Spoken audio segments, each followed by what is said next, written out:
안녕하세요. 여러분의 재정학 길잡이 경제학장 박사입니다. 자, 세무자 시험 준비하시는 분들이라면 필독 써죠. 정병렬 선생님의 재정학 연습. 오늘은 이 책의 핵심 중의 핵심, 바로 세금의 초과 부담이라는 개념을 일반 균형 분석으로 아주 속 시원하게 파헤쳐 볼 겁니다. 용어가 조금 어려워 보일 수 있는데 저만 믿고 따라오시면 전혀 문제 없습니다. 자, 그래서 오늘 우리가 뭘 할 거냐면요. 일단 세금이 없는 완벽한 경제는 어떤 모습일지 그 조건부터 살펴볼 거고요. 그 다음에 세금이라는 돌멩이가 이 완벽한 연못에 어떤 파문을 일으키는지 물품세와 소득세의 경우를 나눠서 분석해 볼 겁니다. 그리고 마지막에는 과연 어떤 세금이 우리에게 가장 좋은, 아니 가장 덜 나쁜 선택일지 같이 머리 맞대고 고민해 보는 시간도 가질 거예요. 자, 그럼 첫 번째 주제부터 시작해 볼까요? 완벽한 경제는 어떤 조건을 갖춰야 할까요? 우리가 세금 때문에 경제가 얼마나 비효율적인지를 알려면 당연히 세금이 없을 때 얼마나 효율적인지 그 기준점부터 알아야 하지 않겠어요? 경제학에서 말하는 바로 그 완벽한 상태, 파레토 효율성에 대해 알아보겠습니다. 아, 정말 좋은 질문이에요. 바로 그겁니다. 우리가 세금 때문에 경제가 얼마나 망가지는지 그걸 따지려면 애초에 완벽한 상태가 뭔지 알아야 비교가 되잖아요.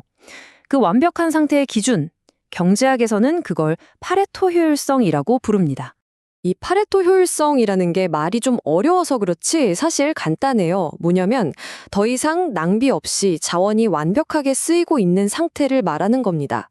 경제학에서는 이걸 좀 더 구체적으로 표현하는데요. 소비자가 마음속으로 생각하는 교환 비율, 이걸 어려운 말로 한계 대체율, MRS라고 하고요. 반대로 생산 현장에서 실제로 드는 비용의 교환 비율, 이건 한계 변환율, MRT라고 하거든요. 이 둘이 딱 맞아떨어질 때 우리 경제는 가장 효율적이라고 말하는 거죠. 자, 그럼 첫 번째 조건부터 볼까요? 바로 우리가 물건을 고를 때의 이야기입니다. 예를 들어 내가 사과 한 개를 더 먹고 싶어서 배 두 개쯤은 포기할 수 있다. 이게 내 마음속의 비율, 즉 MRS잖아요. 그럼 시장에서도 실제로 배 두 개 생산을 줄이면 사과 한 개를 더 만들어낼 수 있어야 한다는 거예요. 이게 바로 MRT죠. 이 둘이 딱 맞아야 낭비가 없는 겁니다. 두 번째 조건도 마찬가지예요. 이번에는 일할까 쉴까 하는 선택의 문제입니다. 내가 한 시간 더 일해서 돈 버는 것보다 그냥 쉬는 게 더 좋아 라고 생각하는 그 가치. 그게 바로 나의 MRS죠. 이게 기업이 나를 한 시간 더 고용해서 얻는 생산 가치, 즉 MRT랑 딱 맞아떨어져야 노동시장도 가장 효율적으로 돌아가는 겁니다. 그리고 마지막 세 번째 조건. 이건 현재와 미래에 대한 선택이에요. 우리가 지금 이 돈을 써버릴까? 아니면 아껴서 저축했다가 나중에 더 크게 쓸까? 고민하잖아요. 이 현재 소비와 미래 소비 사이의 교환 비율, 이게 우리 경제가 지금 투자해서 미래에 얼마나 더 많은 가치를 만들어낼 수 있는지 그 생산성의 비율과 일치해야 한다는 겁니다. 저축과 투자가 효율적으로 이루어져야 한다는 뜻이죠. 자, 이제 두 번째 주제로 넘어가 보겠습니다. 물품세가 만드는 왜곡. 지금까지는 세금이 없는 완벽한 세상을 상상해봤잖아요. 그런데 여기에 세금이라는 돌멩이 하나가 딱 던져지면 어떻게 될까요? 네, 바로 그 완벽했던 MRS와 MRT의 균형이 와장창 깨지기 시작합니다. 네, 바로 그게 포인트죠. 아니, 고작 콜라 한 병에 세금 좀 붙였다고 경제 전체가 흔들린다고? 쉽잖아요. 근데 이게 왜 그러냐면 세금 때문에 소비자가 보는 가격이랑 생산자가 받는 가격이 달라져 버리기 때문이에요. 이 작은 틈이 어떻게 그 완벽한 등식을 무너뜨리는지 한번 같이 보시죠. 자, 보세요. 정부가 X라는 상품에 세금을 딱 붙이면 우리 같은 소비자들은 세금이 포함된 비싼 가격, 즉 1 플러스 T PX를 보고 물건을 사죠. 그쵸? 하지만 생산자는요, 세금은 어차피 정부에 낼 돈이니까 세금 떼기 전에 원래 가격, PX를 기준으로 생산을 결정해요. 그러니까 이 슬라이드에 보이는 것처럼 소비자와 생산자 사이에 세금이라는 쐐기가 확 박히는 거예요. 여기서부터 모든 문제가 시작되는 겁니다. 바로 이 지점입니다. 이게 핵심이에요. 소비자는 세금이 붙어서 비싸진 가격 비율 1 플러스 TPX분의 PY를 보고 X제가 너무 비싸네, 덜 사야겠다 이렇게 판단을 하는데 이게 바로 MRS죠. 그런데 생선자는 세금 없는 원래 가격 비율 PX분의 PY를 기준으로 생산 계획을 짠단 말이에요. 이게 MRT고요. 그러니까 어떻게 돼요? 소비자는 실제 생산 비용보다 훨씬 더 비싸다고 느끼게 되고 결국 물건을 덜 사게 되는 거죠. 이런 식으로 비효율적인 선택을 하도록 시장이 왜곡되는 겁니다. 이 그래프를 보면 이게 얼마나 심각한 문제인지 확 와 닿으실 거예요. 자, 원래 세금이 없었다면 소비자는 저기 이 점에서 가장 큰 만족을 누릴 수 있었어요. 이게 최적의 선택이죠. 그런데 세금이 딱 붙으면서 예산선이 안쪽으로 확 꺾여버리죠? 그래서 어쩔 수 없이 만족도가 훨씬 낮은 F점을 선택할 수밖에 없게 되는 겁니다. 이렇게 정부가 걷어가는 세금 액수 이상으로 사회 전체적으로 사라져버리는 만족감, 눈에 보이지 않는 이 손실, 이걸 바로 우리가 초과 부담이라고 부르는 겁니다. 자, 그럼 다음 주제로 넘어가 볼까요? 세 번째, 소득세의 영향입니다. 그럼 물건에 매기는 세금이 문제라면 그냥 사람 소득에 매기는 세금은 괜찮지 않을까? 이런 생각할 수 있잖아요. 과연 그럴까요? 소득세가 우리 삶의 또 다른 중요한 선택에 어떤 영향을 미치는지 한번 파헤쳐 보겠습니다. 소득세는요, 개별 물건 가격은 그대로 둬요. 그 대신에 훨씬 더 근본적인 걸 왜곡시켜 버립니다. 바로 일과 저축의 가치예요.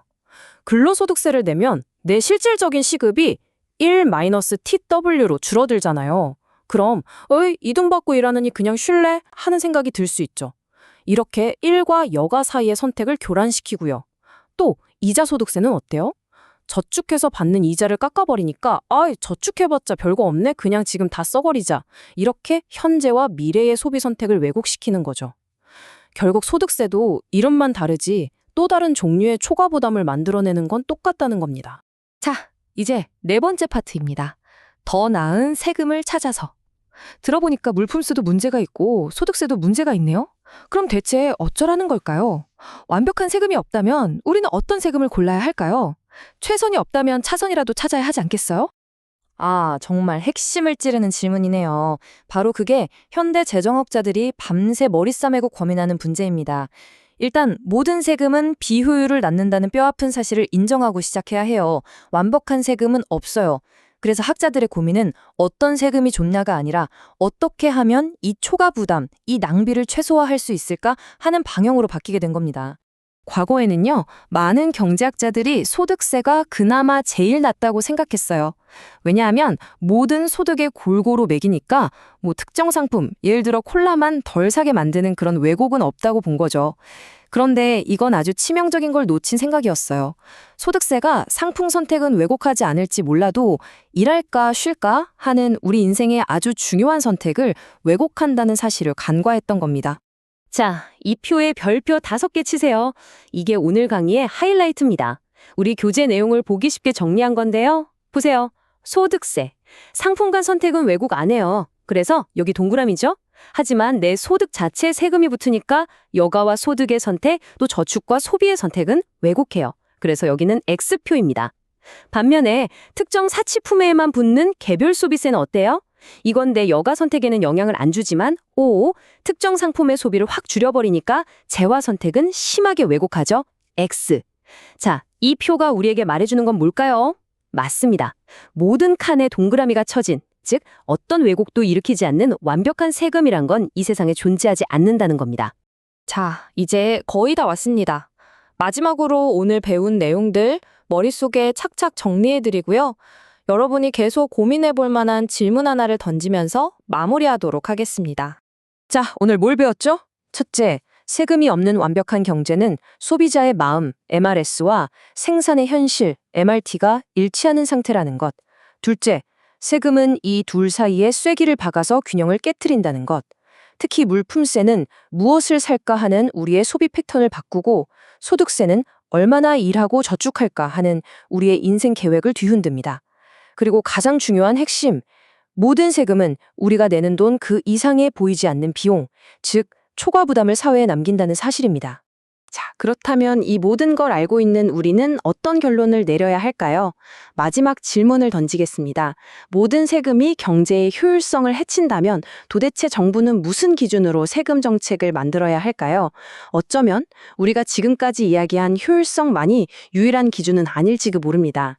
공평성 같은 또 다른 중요한 가치를 함께 저울질해야 하는 건 아닐까요?